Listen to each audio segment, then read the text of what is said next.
Welcome to episode 26 of Storm the Norm, the fortnightly podcast where we pick up norms that come in the way of businesses succeeding in a disruptive world. I am Narayan. And I'm Anisha Motwani. Storm the Norm is brought to you in association with Grant Thornton Bharat. On to today's episode now. Anisha, I have to say I am a bit ambivalent about the norm we are tackling today. How so, Narayan? I don't think you are the one who's been a fence-sitter as a norm. Yeah, as a norm, no, but let me start with an example that's really far out. And by that, I mean literally. And I'll ask you a question first. Mm-hmm. Would you ever consider not calling Jupiter a planet? Jupiter? Of course not. It's the largest planet in our solar system. Exactly, Anisha. And yet, poor Pluto was declassified as a planet by the International Astronomical Union in 2006. And is yet to recover from that shock, deprived of full planethood and being labeled a dwarf planet, partly on account of its size, and also its inability to clear its neighboring regions of other objects. Poor Pluto. Clearly, it hadn't paid its union fees and got delisted. Who knew there was unionization in space, right? But coming back to the norm, Pluto seems to be a clear illustration that size is probably the best insulation against shock. I mean, even if any scientists in the International Astronomical Union had the audacity to declassify Jupiter, maybe because they don't like its giant red spot, it wouldn't take too long before the rest of the union probably ganged up against the rebellious scientists and ridiculed them rather than relegate Jupiter. So, Narayan, on the face of it, it seems like the norm rings true, that size is indeed the best insulation against shock. Well, against that is the evidence of pretty much how the world works. We are mostly made of the long tail. Think about it, from the results of a Google search to stocks listed on any exchange, beyond the big index-driving stocks, to mom-and-pop retail that drive and support the consumer economy. We see that it's the small entities that sustain the world. So what you're saying is, if these weren't resilient, then we would have sunk as a socio-industrial economic complex a long time back, whether we consider the global or the local economy. Is that it? Yeah. So where do you then net out with the norm? I'm leaning towards a focal point that I'm quite obsessive about these days as the filter to see whether size matters so much when it comes to resilience. And that focal point is, in one word, outcomes. Okay. Because without an understanding of desired outcomes, the only right answer about size's influence on shock resistance is, it depends. It depends. It's the greatest trick you can pull off in any situation. Indeed, Anisha. And I don't want to resort to any trickery if I can help it. Okay. Look, underlying this norm is an assumption, that status quo is not an acceptable outcome. That if there is no forward movement or growth or progress of some kind, it means you're moving backwards. Okay. I want to reject that assumption. The opposite of a lack of forward movement is not backward movement. Sometimes it can be equilibrium, a perfectly satisfactory position in being in the here and now. So when you look at it that way, then perhaps size becomes less critical to resilience than the norm states. Yeah. We've spoken in previous episodes about how an anti-growth agenda is not necessarily an anti-progress agenda. Exactly. Well, we have someone who I think can present a fresh perspective on it as our guest today. This would be a good time to bring him in. Siddharth Nigam, National Managing Partner, Growth at Grant Thornton Bharat. Siddharth, in his day job and beyond, deep dives into the intricacies of resilience as part of his mandate to partner businesses for the growth agenda.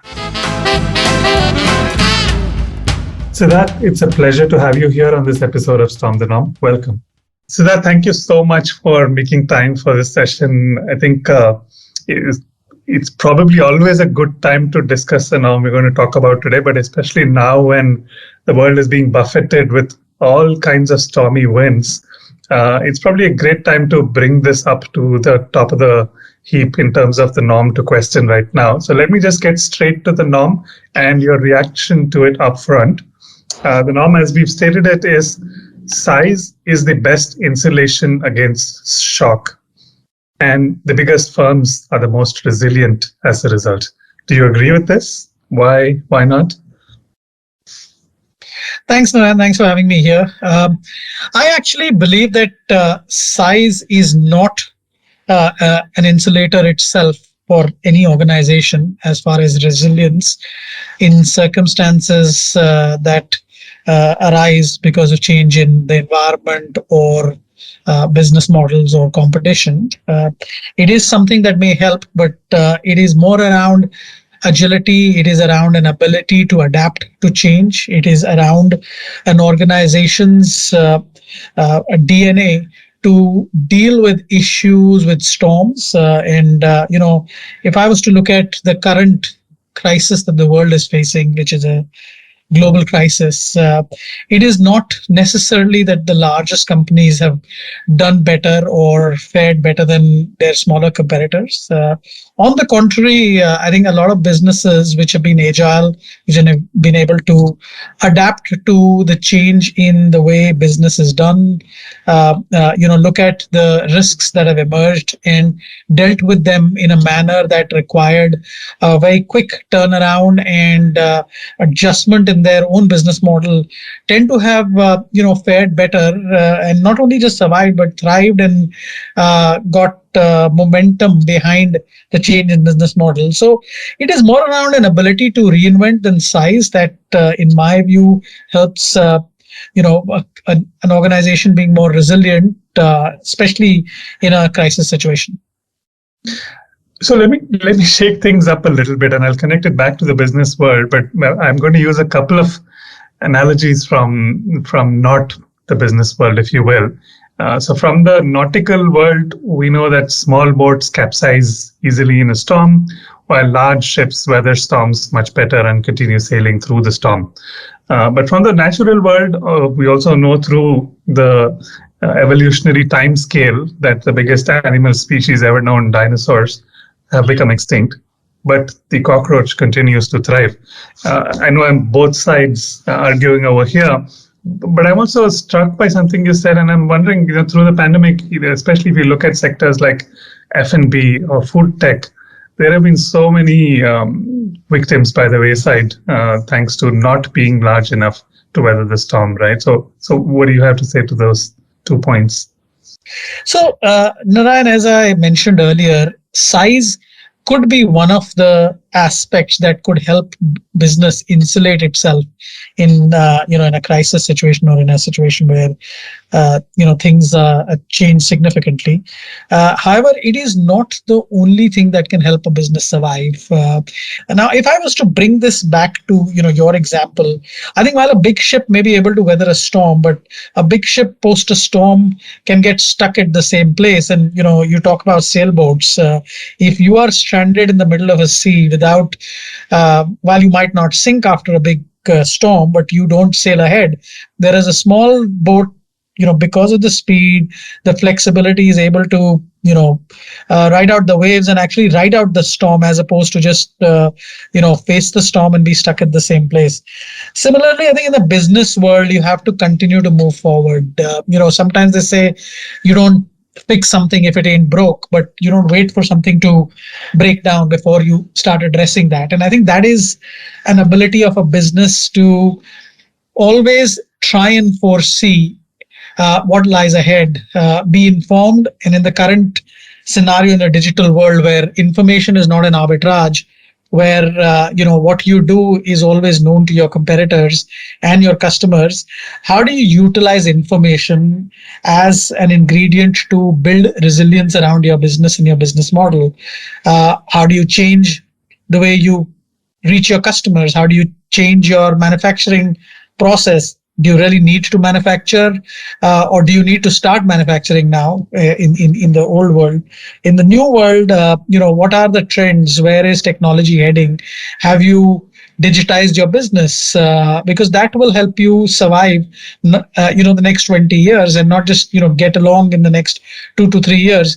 So I go back and summarize that it is more about a thought process. It's a mindset. It is the ability, the resilience in an organization, which is a lot about reinvention as well. And it cuts across the largest of corporations and the smaller of businesses, because the pecking order will continue to change. I mean, the largest automotive companies in the world don't even feature, I think, in the top 10 or top 20 largest corporations in the world.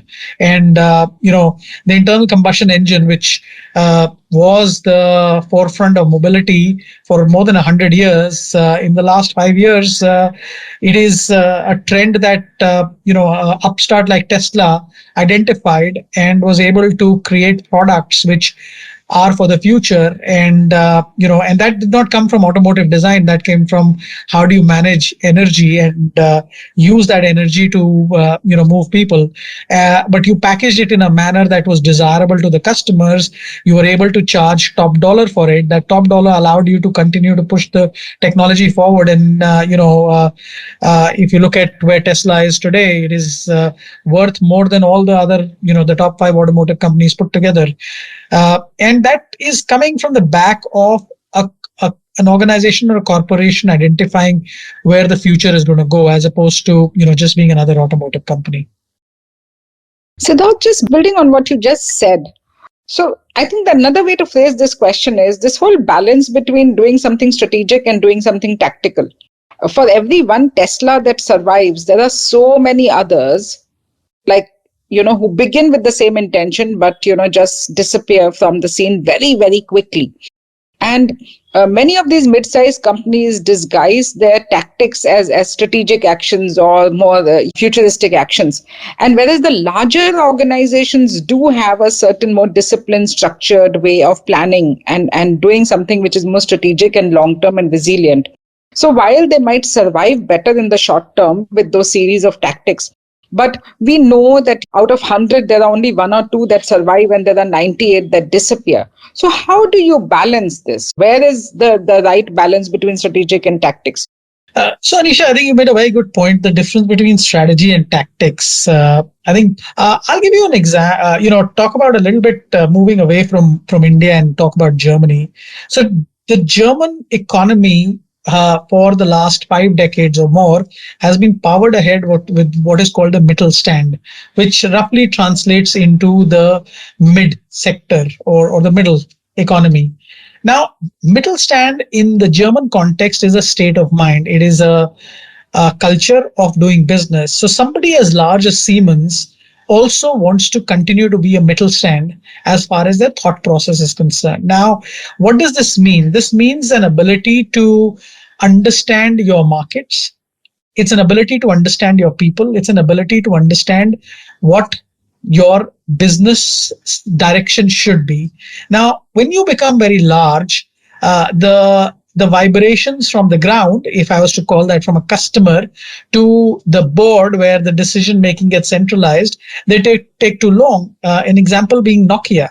Nokia was a market leader in mobile telephony, and I think a lot of people grew up thinking Nokia as the an aspirational brand which you wanted to buy or possess once you could afford mobile telephony.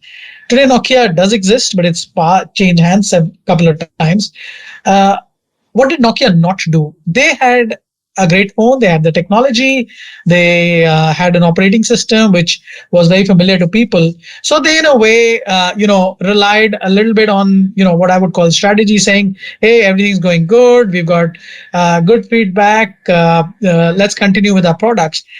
Out came iPhone with a completely new interface, which was touch enabled. It took Nokia, I think, 1.5 or 2 years to come out with their touch screen phone. By the time it was too late. Now, if you look at here is an upstart which has never been in the handheld business or the mobile devices business.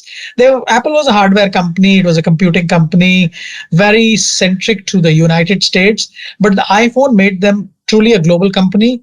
They actually understood where the market was going to go and really built a device which also worked as a phone, but was not really serving the need, which was pure voice communication, and took the punt that data is what is going to get customers onto a mobile device. Now, that is strategy. truly from a company's ability to see the future, what were the tactics? Setting up a supply chain, sticking to a single model, because that made them manufacture a device which was aspirational. It was a device that was, desirable. They were the most expensive device, stayed there, continued to, focus on the customers, want to purchase an iPhone, continued to remain, aspirational. It is not that they were the first mobile handset company or the largest, but over a period of time, they have managed to build, I would say the most iconic handset brand. Even when the world united against the iPhone in as far as operating system is concerned, and the world is now, it's iOS versus Android, and everything else has gone away. They continue to, power ahead. Yes, there are headwinds. When you're, the market leader, you always find, your next jump through the hoop has to be something special. And while there is a lot of criticism that the iPhone has had over the last 3-4 years of not doing enough, they have followed a strategy of sticking to the basics, which is the form factor, the familiarity with the operating system, making the processor faster, not doing anything radical for the moment to basically consolidate their market share, and I think the interesting part is that now iPhone's at a place where Nokia was 10-12 years ago, and it'll be interesting to see what they do both from a strategy and tactically over the next 3-4 years, because there will be some upstart around the corner that will displace them. They also have Samsung as a very credible competitor, which actually does a lot more in invention and innovation than Apple does on mobile handsets. But somewhere as a brand, the iPhone continues to outflank them consistently. It almost sounds like what you're saying is, listen, things are going to go down inevitably through a business's life cycle. So it's not a question of if things will go south, it is when they will go south. And therefore, organizations need to build for resilience. Am I hearing you right? Saying that? That is correct. That is correct. So let me push that a little further. Nicholas Nassim Taleb makes this argument that it is not sufficient merely to be resilient. That is, it's great if you can bounce back. But is there an ability that you can develop to be what he calls anti-fragile, right? Meaning the very stressors that cause disruption, what if you could use them to become stronger and not just to bounce back? Is that something that you think organizations can cultivate, or is that only for individuals? Try and answer that through another example of Microsoft Corporation, right? So Microsoft started as an operating system company, and their agenda, or Bill Gates's ambition, was to beat the big blue. So operating system company, software. Then they saw the opportunity in networking. They transitioned into being a very strong networking company. Then they got the opportunity, or they saw the future lay in the internet, and they invested around that. Then it became gaming. Then it's cloud. I mean, every 5 to 6 years, Microsoft evolved itself to create one more or couple of more engines of growth. Now, that's a strategy that has kept Microsoft amongst the the powerhouses in the technology world for almost 4 decades. So somewhere organizations can also have that mindset that something around the corner is going to question your business model. Some new competitor will come and make you redundant.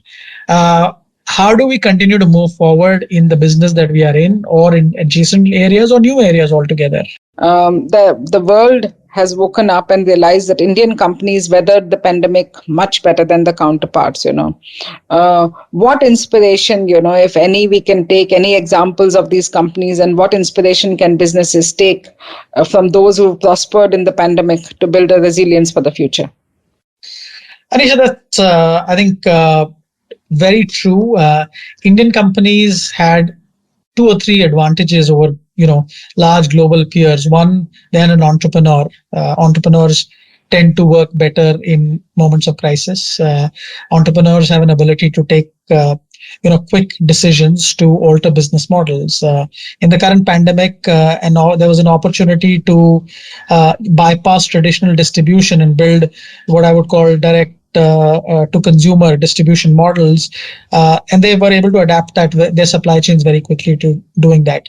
Second, Indian corporations could also look at how do you very quickly replace imports in critical goods, especially around healthcare and other related consumer businesses. So they saw an opportunity of replacing, China as a sourcing model because there were logistical issues and general perception of China as a country, and were able to fulfill that gap by either expanding capacities or getting into related areas. I think what they did well was, did not shrug their shoulders, saw this as an opportunity, and then, in Winston Churchill's words, you never let a good crisis go to waste. And I think that really showed the entrepreneurial ability of Indian companies to face the storm and actually do better in the current crisis. Yeah, I'm still trying to assimilate everything that you've said, Siddharth. So thank you so much for taking the time, but also especially sharing all of your expertise and insights with us. So thank you again. So Narayan, what did you take away from everything that Siddharth said? Anisha, pretty much everything Siddharth said resonated with me. More critically, it made me think harder about the context that makes resilience a must-have in anyone's arsenal, whether as an individual or as a business. The pandemic has obviously heightened this realization in our times, but the fact is that the storm is as natural a part of reality as the calm is. And acknowledging and accepting this is perhaps we all don't do sufficiently. Mm-hmm. The world has been VUCA before the term was coined. Mm. The question, therefore, is how do you prepare yourself to be resilient? Size may be a sufficient condition, but it's definitely not a necessary one. Well put, Narayan. Absolutely. What about you, Anisha? How would you storm this norm? What hacks do you have for our audience? So the COVID-19 crisis has exposed stark differences in the fortunes of different small and medium-sized businesses. I mean, let's agree that larger businesses have been slightly less hard hit as a group, but the pandemic amplified a divergence between resilient companies and the rest, irrespective of size. Equally, there are quite a few mid-sized and small companies that in fact did much, much better. There were some who were able to take some knocks, bounce back, restart, adapt better than others. They had the tenacity, composure, stamina, and truly epitomized the term resilience. So here are my 5 resilience hacks. You can call it a resilience toolkit that may come in handy because we all know uncertain times are here to stay. I'm all ears, Anisha. So here's the first hack and my favorite. Be resilient by purpose. Many companies in hindsight are now today doing a purpose exercise, but the firms that are bound by the glue of a strong emotional purpose that goes beyond the mumbo jumbo of a vision mission statement and stayed true to it are the ones that managed to sidestep crisis better than others. They knew why their businesses exist and what difference do they make to the world at large. Today, if they were to stop existing, it would impact a few lives, if not many. True, Anisha. Purpose aligns everyone internally and externally and creates a common passion to look at adversity as a stepping stone, as a glass half full as against a depleting half glass. Exactly. And let me illustrate this with the case of Fab India during the pandemic. The nationwide lockdown came with a warning for Fab India and its 250 retail stores. The popular ethnic wear brand built over 60 years shut its stores in March, like many, many other retail brands. However, it was quick to notice that the government was allowing the sales of essential items and hygiene products during the lockdown and decided to ramp up its organic foods production. but it still stayed true to its purpose of creating an interest and market for local products sourced through local resources. Absolutely, Anisha. When you know why you do what you do, then you'll find new ways to do what you do, especially in tough times. Indeed. And moving on to my second hacks, this one comes from sports, where resilience is the only tool for survival. So let me title it as Cultivate Mind and Attitude Resilience. There are many examples of resilient players in sports, but a truly inspirational one came from our Paralympians recently. We had a record 19 medals at the Tokyo Olympics, and each one of them is a story of resilience and grit. Anisha, I have a few friends with spinal cord injuries, which has left them paraplegic or quadriplegic. And a couple of them are para-athletes too. One thing that seems to be common to all of them and how they build resilience is an unequivocal acceptance of their current situation. They don't crib about or grieve over the irreversible physical situation they find their bodies in. They build from their current realities. And here we are as normal people, with so much that we have, and yet we are always finding what is missing in our lives, and that's, when you use the same analogy, it's so true for businesses as well. Yeah. Businesses that survive are the ones that have leaders with similar psychological capacity of great quality and an attitude that is committed to learn, relearn, and improve their game. They have strong self-awareness, and over a period of continuous learning, develop the relevant coping strategy to overcome those poor performances and any roadblocks which are preventing them from achieving their peak performance. So they know how it is to each time not just give up, but to keep trying. Absolutely, Anisha. So what's your third hack? This one is a little more hygiene, but yet, it's also the most critical, which is the financial and revenue resilience.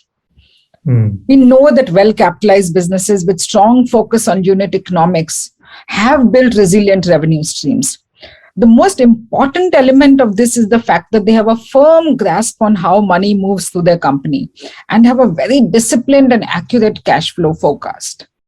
And these are businesses that use the opportunity to introduce new payment terms for faster cash collections, providing discounts for early payments, unashamedly requested longer payment terms or discounts from suppliers, landlords, advisors, as the case may be.